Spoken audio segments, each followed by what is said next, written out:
मासिक धर्म पीरियड। गोलियां खा के शरीर पर अत्याचार न करें। साक्षी की नई नई शादी हुई, बहुत सपने थे उसके जैसे हर लड़की के होते हैं। शादी को लेकर, अपने जीवन साथी को लेकर, जीवन की नई शुरुआत को लेकर। पहली बार वह अपने ससुराल आई। साक्षी एक पढ़ी लिखी, खूबसूरत, आज के ख्यालों वाली लड़की थी। दोनों की जोड़ी ऐसी कि किसी की नज़र न लगे। वह गुड़गांव में एक IT कंपनी में ऊंची पोस्ट पर था। साक्षी के सास ससुर भी पहले सरकारी नौकरी में कार्यरत थे, पर अब रिटायर हो चुके थे। देवर भी बढ़िया सी नौकरी कर रहा था। सब कुछ एकदम अपनी जगह पर सही था। शादी के दिन सारी विधि करते करते और घर आते आते बहुत रात हो गई थी। आते आते ही साक्षी के सास ने एक छोटी सी घर में पूजा विधि कर ली। साक्षी की बहन राधा ने सास को समझाने की बहुत कोशिश की कि सब बहुत थक गए हैं और बाकी की विधि दूसरे दिन कर लेंगे, पर वो सुनने के लिए तैयार नहीं थी। दूसरे दिन घर की बाकी रस्में निभाई गई। 2-3 दिन बाद साक्षी से रसोई की पूजा करवाई गई और उसने पहली रसोई में हलवा बनाया, जो सबको बहुत पसंद आया। ससुर जी ने अपने बहू को शगुन के तौर पर 1100 रुपये दिए और खूब आशीर्वाद देकर कहा कि ऐसे ही इस घर की अन्नपूर्णा बनना। सास ने साक्षी के कमरे में बुलाया और कहा कि परसों मैंने तुम दोनों की वैवाहिक जीवन, सुख शांति, नवग्रह शांति आदि के लिए पूजा रखी है। सुबह अंधेरे ही उठ जाना, बाल धो के अच्छे से नई कोड़ी साड़ी पहन लेना। साक्षी सब कुछ बड़े ही गौर करके सुन रही थी। अचानक सास ने पूछा, अच्छा तुम्हारी तारीख कब की है मासिक धर्म की? कहीं ऐसा न हो कि मैं इतनी तैयारी करूं और तुम सब पर पानी फेर दो। साक्षी की यह सब सुनकर थोड़ा अजीब सा लगा, पर ज़्यादा ध्यान न दिया। वो बोली, नहीं माँ जी, अभी 5-6 दिन है तारीख को, कोई गड़बड़ नहीं होगी। हाँ, पर शादी के दौड़ भाग में कुछ कह नहीं सकती। सास बोली, तो एक काम कर ले, गोलियां खा लेना ताकि पूजा में कोई विघ्न ना आए। साक्षी सर हिलाकर अपने कमरे में चली गई। पूजा विधि सब ठीक से हो गई। सभी रिश्तेदार अपने अपने घर लौट गए। सुमित की भी छुट्टियां खत्म होने वाली थी। वो कमरे में आई और सुमित ने जोर से साक्षी को अपनी तरफ खींचकर अपनी बाहों में ले लिया। वह उसके करीब आने की कोशिश कर रहा था। उतने में साक्षी बोली, सुमित, मुझे तुमसे कुछ बात करनी है। पर सुमित कहा सुनने को तैयार था। साक्षी ने कहा, सुमित प्लीज़, बात ज़रूरी है। आज माँ जी ने उतना सुनते ही सुमित साक्षी की तरफ देखकर बोला, क्या हुआ, कुछ कहा क्या माँ ने? साक्षी बोली, माँ जी ने कहा है कि अभी घर में मंगलमय वातावरण है, इसलिए अभी ऐसा कुछ भी मत करना। चाहो तो मैं तुम्हें बाद में खुद टिकट निकाल कर दूंगी, तब तुम खूब घूम लेना मन भर के। सुमित, तुम्हें नहीं लगता ये सब थोड़ा अजीब है? उतने पर सुमित ने कहा, साक्षी, माँ थोड़े से पुराने विचारों की है। वह बाहर से जितनी कड़क स्वभाव की दिखाई देती है, अंदर से उतनी नरम है। तुम कभी भी उन्हें किसी चीज़ के लिए मना मत करना, क्योंकि यही छोटी छोटी चीज़ें दिल में घर कर जाती है और आगे कितना कुछ भी कर लो फिर दिमाग से जाती नहीं है। मैंने माँ को कभी किसी बात के लिए मना नहीं किया है और ये सिर्फ 4-5 महीने की ही बात है। एक बार फ्लैट का बचा काम पूरा हो गया, फिर तुम मेरे साथ ही रहोगी। फिर तुम्हें जैसा रहना है वैसे रहना, मेरी तरफ से कोई बंधन नहीं रहेगा। उसे सुमित की सारी बातें समझ आ गई और उसकी मम्मी ने भी यही समझाया था कि शुरुआत के कुछ दिन ससुराल वाले बोले वैसे ही करना, चाहे तुम्हारी इच्छा हो या ना हो। अगर तुम्हें सभी के दिलों में अपनी जगह बनानी है तो वो जैसे बोले वैसा करना। 5-6 दिन बाद सुमित चला गया। सब कुछ एकदम बढ़िया चल रहा था।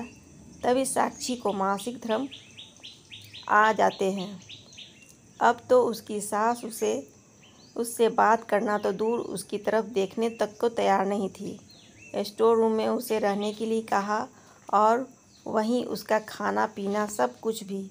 जैसे तैसे साक्षी ने 4-5 दिन निकाले और आगे से पीरियड आने पर मम्मी के यहाँ जाना ठीक होगा, ये साक्षी ने कहा तो सासू माँ बोली कि हाँ सही भी है, घर भी अपवित्र नहीं होगा और मुझे बार बार छुआछूत के कारण साफ सफाई भी करनी नहीं पड़ेगी।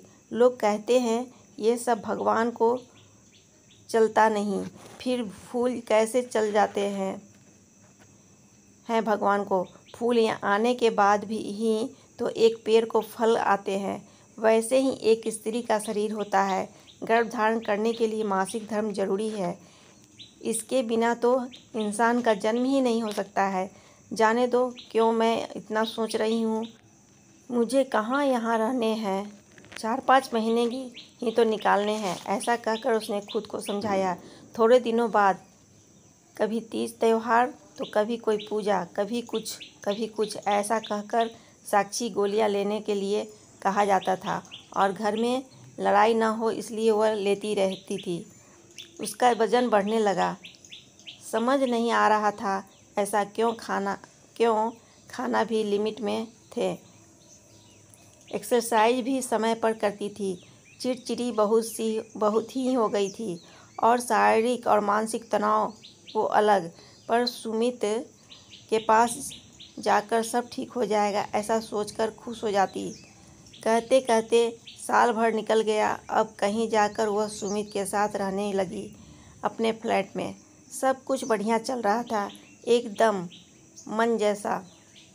कभी कभी सास का फ़ोन आ जाता कि अभी ये पूजा है और वैसी कोई बात हो तो गोलियां ले लेना।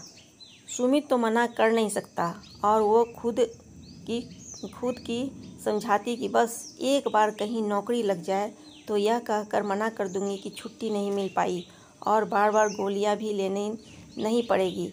ऐसी ही छुट्टियों में दोनों घर गए। सभी नाते रिश्तेदार भी आए हुए थे।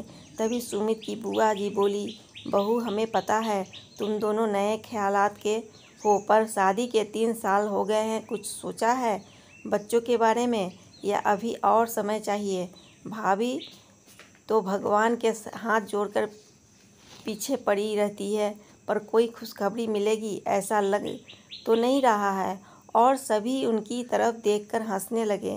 पर साक्षी को तो ये बात तीर की तरह चुभी।